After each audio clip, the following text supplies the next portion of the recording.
Sturm, and I'm professor of double bass and jazz studies at the University of Nebraska-Lincoln.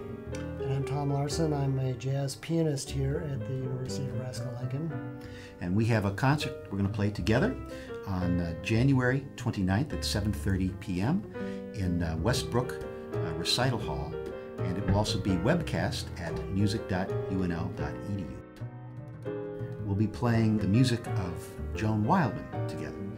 Joan is actually a Nebraska native. She's from a ranch outside Spalding, Nebraska, and got her doctorate at the University of Oregon, and taught, among other places, was the head of the jazz area at the University of Wisconsin-Madison.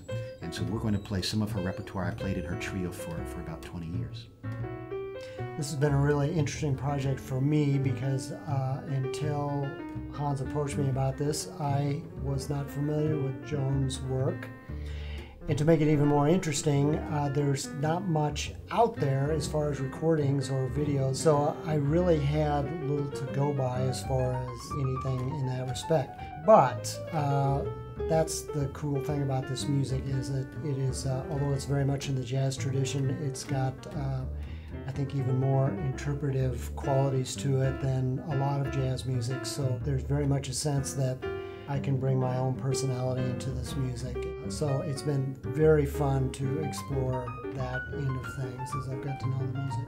Joan was a classically trained pianist and theorist, came to jazz as a result of that, has an enormous vocabulary. So there are elements of stride music and early music in this, but she's also a big fan of the avant-garde. So there are elements from Cecil Taylor, Mulhall Richard Abrams, but she really is her own person.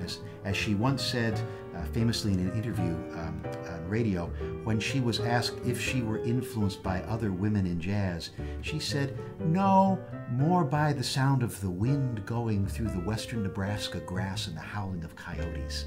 I love that.